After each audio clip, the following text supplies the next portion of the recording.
From FOX54 Sports, this is Sports Extra Iron Bowl Special. Now your hosts, Mo Carter, Nick Kuzma, and Simon Williams.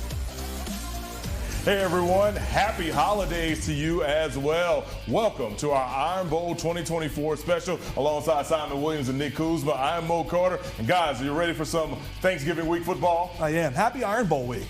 I mean, this is a national holiday in the state of Alabama, right? It's the 89th edition of this rivalry matchup.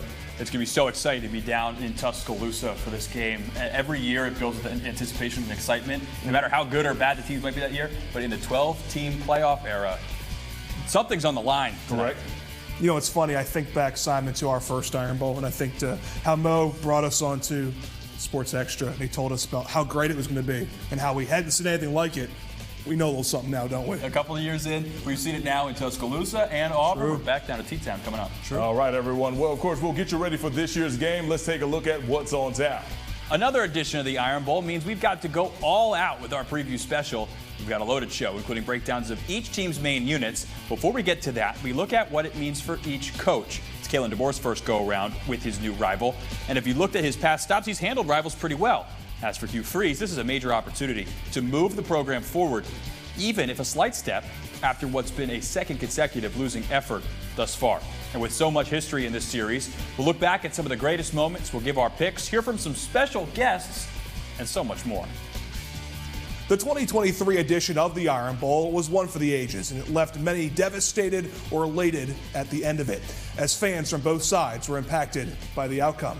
Starting with the winner, the Alabama Crimson Tide were down to their final play. 4th and goal from the 31-yard line. Jalen Milroe dropped back in the pocket and fired a prayer into the end zone, and it was answered by Isaiah Bond, who came down with the ball, giving the Tide the go-ahead score to win the 88th Iron Bowl. After the game, we heard from now Alabama former, that's weird to say, former Alabama head coach Nick Saban about that final play.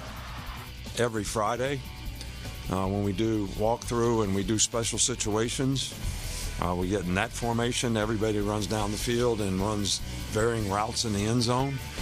And, you know, Jalen made a great throw, but, you know, IB really kind of got himself in position where there was some room to throw it. So for every winner, there's this instant classic, there's got to be a loser, and it is also a heartbreaker.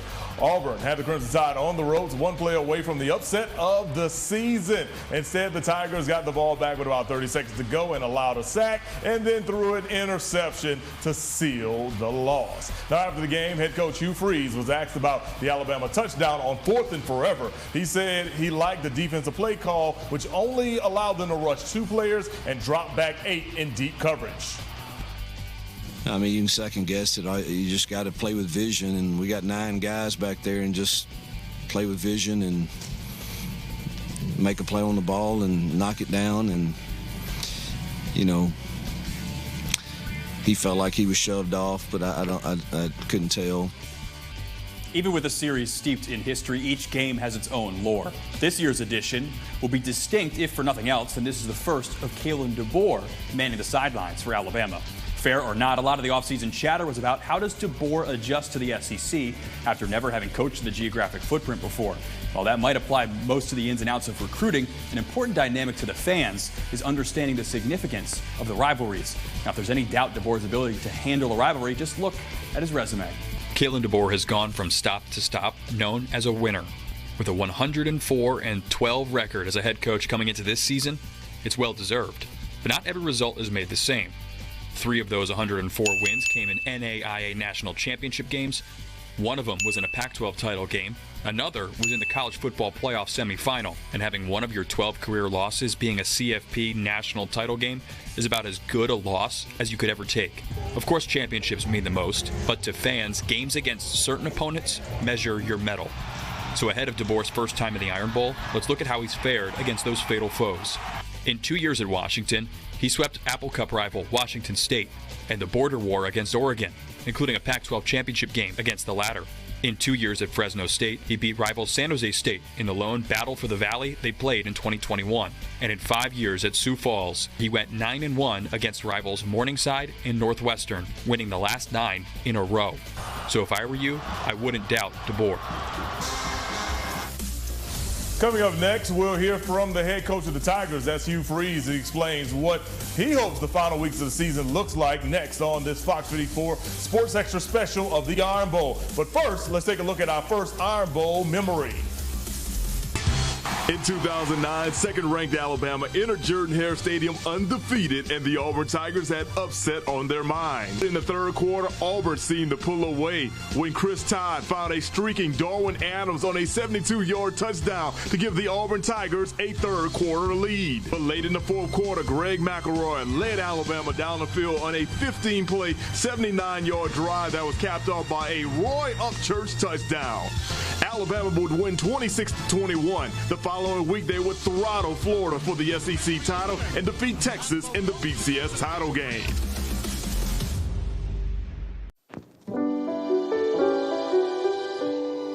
I'll be home for Christmas. You can plan on me. Please have snow and mistletoe and presents on the tree. Right now, all over the country, kids at Shriners Hospitals for Children are able to go home and be with their families for the holidays. And that's only possible because of the monthly donations from people like you. Thanks to a generous donor, every dollar you give will go 3 times as far to help more kids. With your gift of just $19 a month, only 63 cents a day, we'll send you this adorable Love to the Rescue blanket as a thank you, and a reminder of the care you'll be providing so kids can be with their families. Christmas Eve will find me where the love light gleams.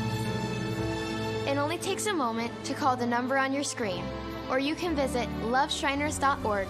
Your gift of $19 a month will have 3 times the impact in the lives of kids like me. Because every child just wants to be home for the holidays, and your gift makes that possible. Your call is the best gift of all. Your gift will be my favorite Christmas present this year. Please call the number on your screen or go to loveshriners.org to give whatever you can. And when you become a monthly donor, your first gift will be tripled. Thank you for giving.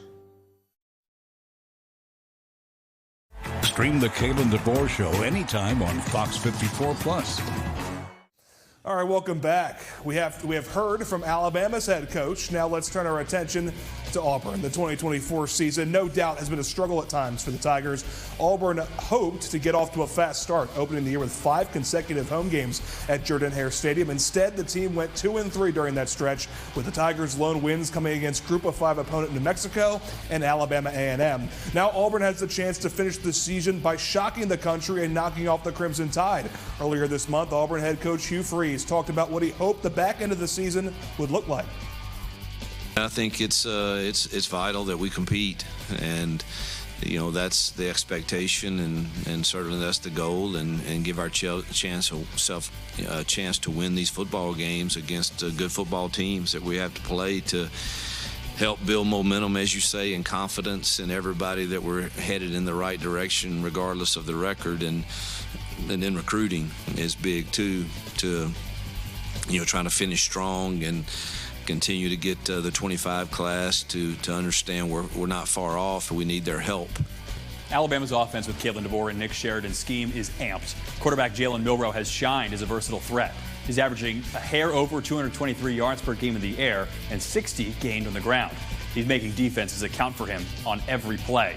And with the defense having to have eyes on a moving target at quarterback, that allows the receivers just enough more room to work. The Crimson Tide offense comes into Week 12 with 13.6 yards per completion. That's the 9th highest rate in the country. Funnily enough, Auburn is 2 spots ahead of them in that category.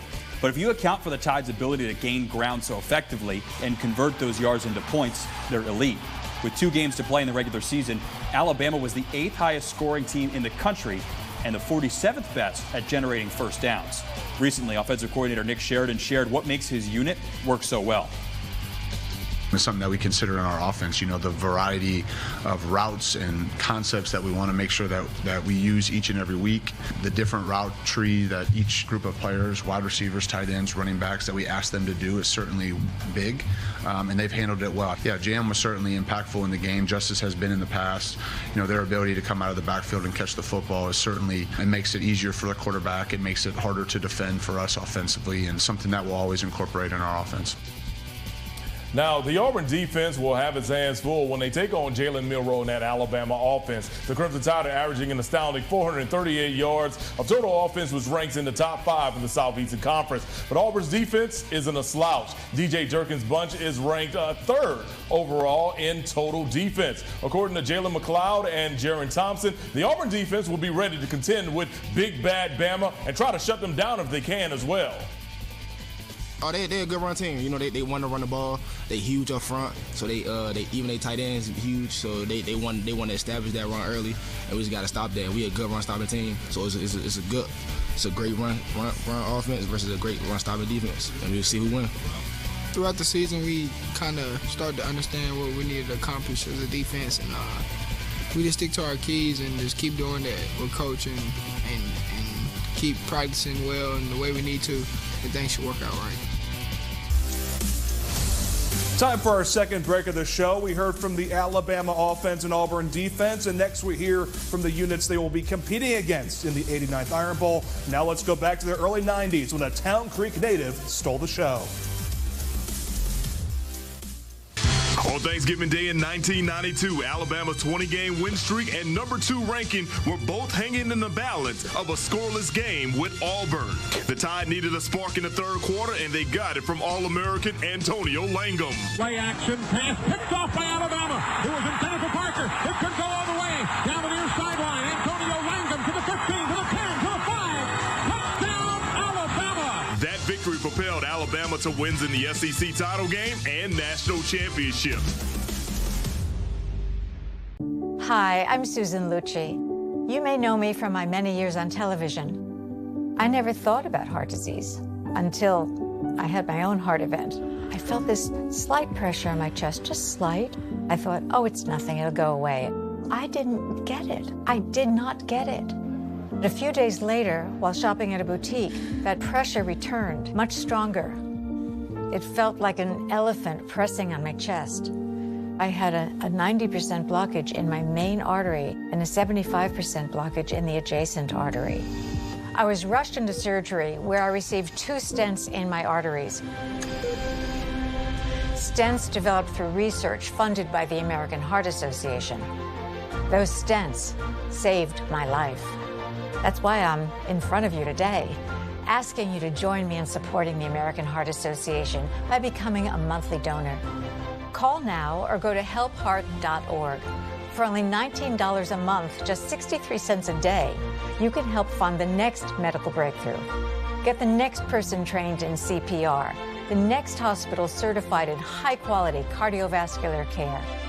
I'm so grateful to the American Heart Association. Their research helped save my life. I can enjoy life with my children, my grandchildren, and my friends. Heart disease is America's #1 killer, and your support now can help save your life or the life of someone you love. Give $19 a month with your credit card, and we'll send you this special T-shirt that you can wear to show that you are helping save lives. Please, listen to your heart. The only reason I'm here today is because I did. So please call the number on your screen or go to helpheart.org now. Join me as a monthly donor today and help save even more lives. Thank you. Watch Fox 54 News at 5:30 with Kanisha Dees. Going into this season, Hugh Freeze talked often about how much his offense needed better playmakers around quarterback Peyton Thorne. In comes freshman Cam Coleman and senior transfer Keandre Lambert-Smith at receiver, and they've elevated the play of the passing game. Coleman has become an explosive play waiting to happen. He's had 4 games with over 50 yards receiving, including a breakthrough 8-catch, 100-yard score night against Louisiana Monroe. Meanwhile, Lambert-Smith has been used with higher frequency. He's had at least 2 catches every game this season, averaging double-digit yards per catch in every game but 1, and he's racked up 8 touchdowns heading into the last 2 weeks of the year. Lambert Smith talked about how showing up big in big games is why he came to Auburn. I feel like I'm around a group of guys who, push me, especially the younger guys. And then just Coach Davis and Coach Mo, Coach Heath, I feel like they put a lot of trust in me. So, I feel like it's just all allowed my confidence to be where it should have been. And I'm not doing nothing spectacular. I feel like this is the player I've always been. And I still feel like there's more on the table. What do they say? The best is yet to come. It sounds real cliche, but that's how I feel, honestly. So just been capitalizing on all the opportunities, trying to do my best to, lead the young guys and help the team win. As for the Alabama defense that the Tigers offense will be facing on Saturday, it's been an interesting year to say the least. Defensive coordinator Kane Womack got some of the most intense fan criticism following the Tide's losses to Vanderbilt and Tennessee, with some fans even calling for his job. In those losses, UA just couldn't find a way to get stops on third down. But how did Alabama respond to the immediate aftermath of the loss on Rocky Top? A shutout over ranked Missouri, and then they allowed just 20 total points against LSU and Mercer combined in the 2 weeks that followed. The challenge, right, is when somebody's doing something well against you, how do you still find a way to stop what they're doing and yet still be aggressive so that you can create takeaways and get off the field on third down? And, quite honestly, I would say, I have gotten better and better as the season. I've probably knocked some of the rust off, as we've gone through the season. And I think that's what everybody in the building has to do. I think, you either get better or you get worse. And I think step by step as a football team, we're getting better, and that includes me as a play caller and a defensive coordinator. All right, everyone, we're joined now by Luke Robinson from the Locked On Bama podcast. Luke, always appreciate you, my friend. Can't believe football season is literally almost ending, but for a team like Alabama, they're trying to extend their season, and getting a win in the Iron Bowl will probably definitely help that, right? Oh, there's no doubt. Look, the Iron Bowl is big every year, no matter what's on the line.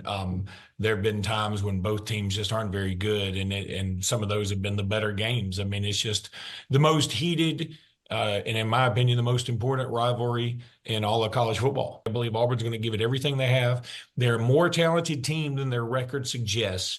They've got some pieces. It just hadn't gelled quite yet. And meanwhile, I think Alabama, though, in Tuscaloosa is probably too tough for the Tigers this particular time. But, Hugh Freeze is doing some good things, and Auburn's beginning to close that talent gap. Now, when you look at the University of Alabama, first-year head coach, Kalen DeBoer, done some good things, but clearly he's never been in a game like this. I'm pretty sure Washington State gave him a run for his money or whatever when he was at UW. But, this Alabama-Auburn thing, what is he stepping into that he's probably been told by various people that are surrounding him in Tuscaloosa? He's had a bit of a primer in the sense that he's been to Tennessee, and that was a raucous crowd that was against him. He's also had a bit of a primer in the sense that he played Georgia at home, and I went to that game. That's one of the best environments I've ever been in any college football game, not just in Bryant-Denny. It was just electric. So I think he will have a bit of a feel for it. But the Iron Bowl is different. There is a disdain for each respective team coming from both sides, and no matter where you are. And I know that it's not necessarily the ugliest rivalry there is. I think for the most part, people are respectful.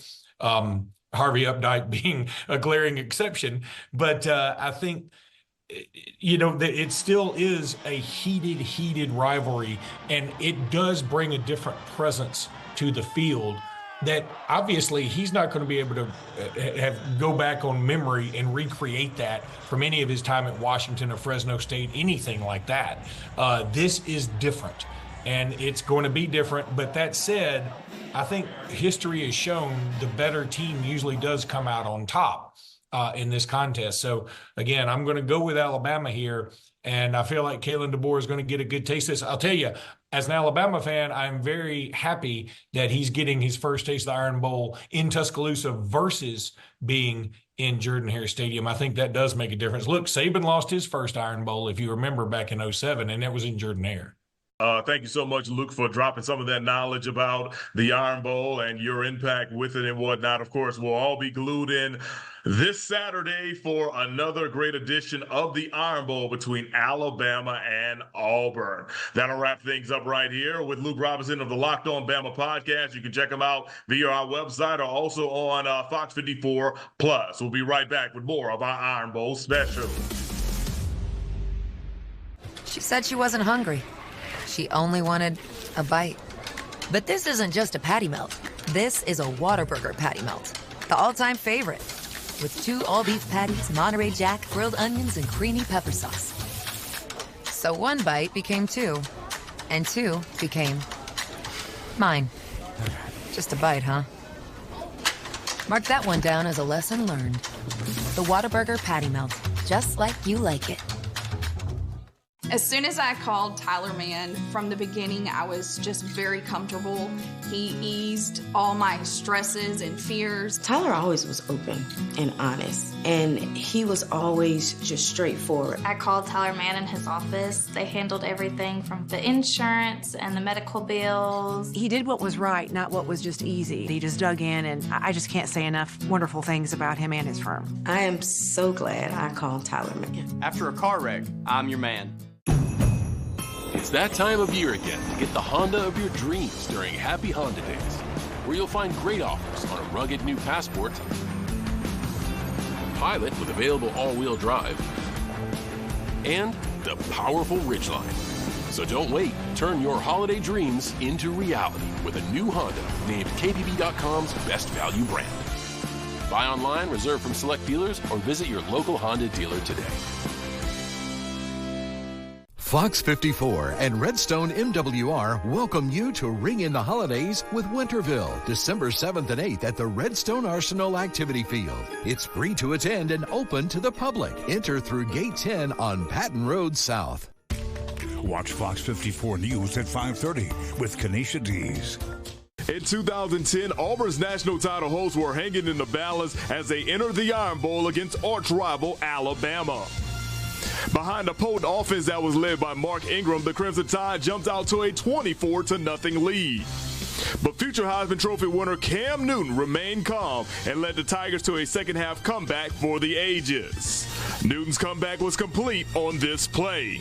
Cam takes the snap, looking for the receiver. He's got Lutsen Kirkin. Touchdown Auburn! Touchdown Auburn! Lutsen Kirkin! Auburn will win 28-27 in the game known as the Comeback. Weeks later, they would beat Oregon in the BCS title game and claim the national championship. All right, hope you've been enjoying those Iron Bowl memories of years past, whether you're a young Iron Bowl fan or a old Iron Bowl fan with many, many memories through the year. Guys, you're building up some memories now through the years. Yes, we are. I mean, our first Iron Bowl was back in 2022, and I'll never forget Auburn marching down the field early in that game, and we thought for a split second, whoa, do we have, the upset, as Alabama then eventually went on. They didn't make the College Football Playoff, but blew out Kansas State in the Sugar Bowl. And then last year, obviously, we did think it was over, fourth and forever. And then Greg Dare happened. So, memories. You never know what you're going to see in this game. It's really, truly one of the unique rivalries across sports where no matter the record, no matter the standing, there's going to be a moment in this game that was unexpected. There's Grave Digger. And even the last 2 years where Alabama came into the game as the definitively superior opponent and Auburn was not in the playoff hunt, they still made it a game. Because they're Division I players too, and they also know that this rivalry means something to them as well. Kick 6 was my first year, 2013. Wow, that's a pretty good one. Yeah, I was getting ready for my post-game show, and then all of a sudden I'm like, oh, the kick is going short. And then I saw Chris Davis coming down. I'm like, Davis, he's about to score. And I'm like, okay. Because they said Auburn's going to win the football game. Yeah, I was saying in my mind, I'm like, okay, Auburn's going to Atlanta that week. Because the whole mindset was the winner was going to Atlanta to represent the West Division. Who knows that it ended up being Auburn compared to Alabama getting ready to try to defend their back-to-back titles and go for 3 straight. So it's always a crazy year. But then Alabama got the revenge next year. Derrick Henry went wild in the highest scoring Iron Bowl ever to date, and I think we were out of Tuscaloosa at like 1 o'clock in the morning. So I guess that leads us to this year. With what do we think is going to happen this year? So I'm going to go ahead and go with this. I think Alabama is going to start slow. I think Auburn's going to really have a lot of adrenaline pumping through their veins or whatever to kind of get them in bad situations. Eventually, Jalen Milroe is going to really get things going. That's going to crank up the Alabama defense. And if they have performances like they had against Mercer, against LSU, and also against Missouri, it could be a very long day for Hugh Freeze and that offense, especially if they're getting the Tigers go 3 and out, and also not just converting on certain downs, but having bad field position as well, and giving the Alabama offense short fields to play with. So you're definitely picking Alabama. Yeah, I like Alabama. Like by a score or two, something like that? I'll give them at least 18, plus 18 on this one. Plus 18? Yeah, they're at home, man. It's gonna be a blowout. Yeah, no, I always love talking to Alabama fans, and they always talk about how there's some weird juju at Jordan-Hare. They don't got to worry about this. I'm also going to take Alabama. Yeah, I think it's a 17-point win at least for Alabama. I can see how this is going to be sticky somewhere in this game. It's going to be uncomfortable for a little bit because both these offenses we talked about, they like to throw the ball down the field and are very good at getting it to their big play receivers. So there's going to be a few drives where someone makes a big gain and then it's going to feel like a big momentum play, but then maybe 2 drives later, a pick, a fumble, an interception that leads to a pick six maybe, or a big streaky score touchdown. Might lead to the true decisive result. I like Alabama by 17. And I mentioned, last couple of weeks, we started to see this Alabama defense kind of look like the defenses of the Nick Saban days, getting the turnovers, giving the offense good field position, and then just being powerful in the trenches, and that makes the game easier for Jalen Milroe in many ways. Yeah, it felt like after they lost to Tennessee, it sort of was like, woe is Alabama. Maybe this truly is the end of their year. But then I feel like they learned something about themselves heading into the LSU game, and it was obviously just total domination in horrible conditions. Jalen Milroe turned out to be that dude that we all thought he could be. And you were there to see it all. That's true, and I got very wet in that game as well. It was pouring rain. But I think Jalen Milroe can be that dude again in this game. He was last year. He's certainly going to be this year too. Might be a Heisman statement kind of performance, maybe? Maybe. Possibly. It'd be right in front of a national television audience. And, of course, there's still some inner workings on if they can get to the SEC championship. And if so, they'll have another game to really, really add to that resume. Heisman race is still wide open. That's what I said early on. With a 12-team playoff, with Alabama's positioning, and even though Auburn's out of the hunt, there's an SEC championship on the line, a college football playoff appearance on the line, bowl eligibility for Auburn maybe, individual performances like a Heisman Trophy, and legacies. There's something to take away from this game. There's going to be a moment that we have an Iron Bowl memory of one of these shows coming up. That's true. No, I think you are totally right on that one. And, hey, that's why they play the game, right? To make the memories and to get the victories. And to get a Fox 54 special about it. It's true. That is true. A Fox 54 special you're watching right here on Fox 54 and on Fox 54 Plus. The 2024 Iron Bowl will kick off from Bryant-Denny Stadium at 2:30 p.m. We will have your highlights after the game on Fox 54 and a complete recap on Sunday on Fox 54 Sports Extra. Of course, you can watch anywhere, fox54.com, along with the Fox 54 Plus app. And, of course, all those things are available on mobile devices. Just hit your app store. You have that, right? I do. And on your TVs, too. Oh, of course. I'm always locked in on the Roku app. Good deal. All right, everyone, for Simon Williams and Nick Kuzma, I'm Mo Carter. Have yourself a great rest of your evening, a great rest of your weekend. Enjoy the Iron Bowl. We'll see you next time. Thanks for watching this special edition of Fox 54.